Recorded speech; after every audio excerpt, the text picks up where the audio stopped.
everybody. Nate Lee here, and I get a lot of questions about this and the topic of today's video, which is, should you be practicing scales? I get this usually in the first lesson with most students that come to see me, and I get this a lot in workshops. And it's something that when you're learning mandolin, you are told you should do. You should play and practice scales, or told, practice a lot of scales. And it's hard to know how much should you practice scales and when are you wasting your time and when is it useful. So I will tell you all about that today. And I'm going to start with the scenario that is harmful for you potentially when it comes to practicing scales, a way that people tend to go wrong when practicing scales. It actually causes them to waste their time. Things that you could be doing that could be, instead of giving you what you need to improve, kind of treading water instead. But before I tell you all about that, I just want to remind you that my class, You Can Play by Ear, starts this Monday, April 3rd. It's a live online workshop for mandolin and fiddle players, and I won't go way into it, but you can hear more about it on my site. There's a link down below where you can sign up. And basically what the class is for is if you struggle to keep up in jams, you don't know what chords are coming next, and everybody seems to be picking up on all these cues and you don't know what they are, or you go to workshops and everybody's learning by ear and you feel like you're actually holding up the class because you can't pick stuff up by ear, or even in your private lessons, maybe you feel like your teacher's been getting a little irritated that you're not picking up the notes that they're showing you, and maybe you feel like you're wasting your time, wasting your money, spending money on private lessons because you can't pick things up by ear. Well, this class helps you fix those things. Anyway, back to scales.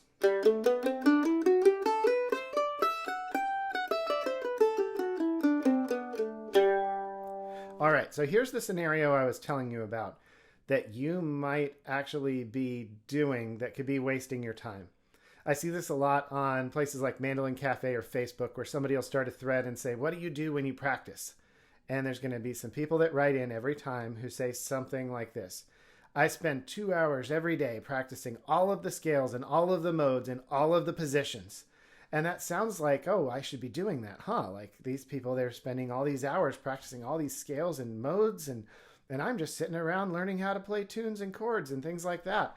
And it can make you feel inadequate in your practice time. But here's the thing I found. While some of those people are getting a lot out of that practice, most of them are not. And it becomes very apparent when they go to a jam session to pick with other people. They may know a lot of different scales and be very good at them, but when it comes time to actually make music playing with other people, their skills are severely lacking. And that's because they spend all their practice time on the scales. So it's very important for you to know when to practice scales, when it's good for you and when it could be too much. Scales really are good. Scales are not bad. But if you're using scales for the wrong reasons, then they may be bad for you. So make sure to play scales responsibly. So here's the scenario where playing a scale or practicing a scale is actually really useful.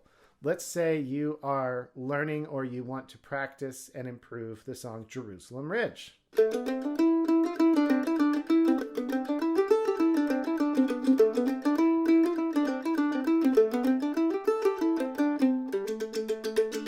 Jerusalem Ridge is in A minor. This is a situation where practicing an A minor scale is really helpful. Now, would an hour of scales, all the different scales, all the major, all the minor, all the modes, would that help you play better when you go to practice Jerusalem Ridge? Yeah, probably. You're going to feel warmed up and you're going to play a little better, but it's not targeted. And so it's time that's less valuable. Here is what you should do instead. If you want to get better at Jerusalem Ridge, practice the A minor scale before you practice or learn Jerusalem Ridge. Why is this useful?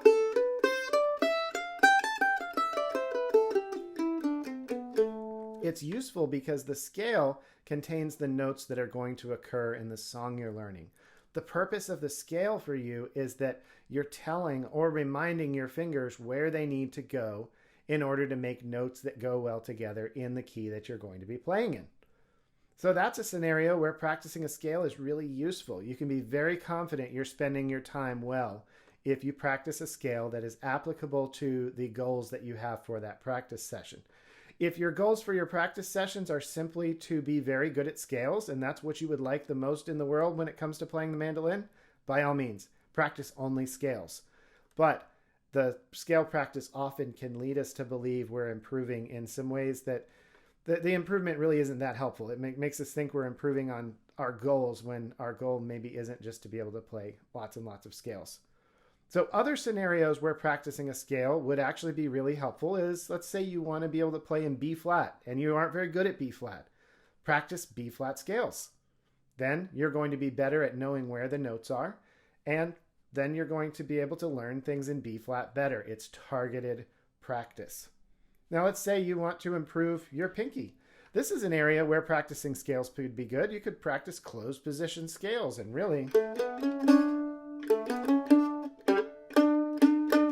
see, like I could practice that one.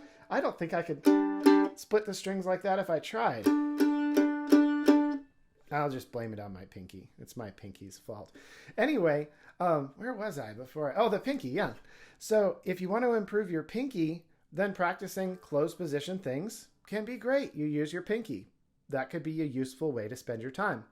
Now, you also can get a lot of things out of playing tunes and playing riffs and licks that you would get out of scales. So if you want to make your pinky stronger, you also could take the approach of learning a tune that uses the pinky a lot and doing that. Or sitting around and improvising a lot and using your pinky every chance you get. So scales are not the only way to reach your goals.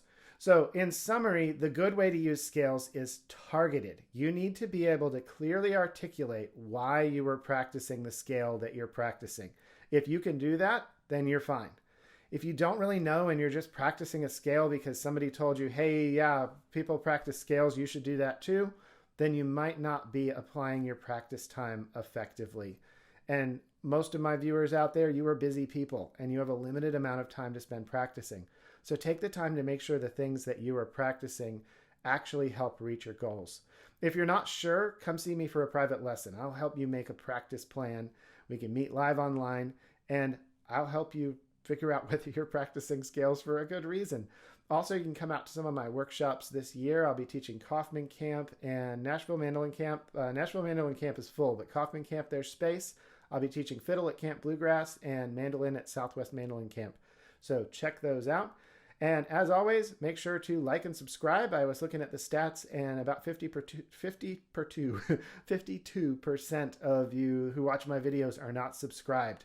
So it's a good, easy, free way to help the channel. Just like and subscribe and hit the notification bell so you don't miss anything. If you're watching on Facebook, make sure to follow this page, like, and share. All right, everybody, I'll see you in the next video.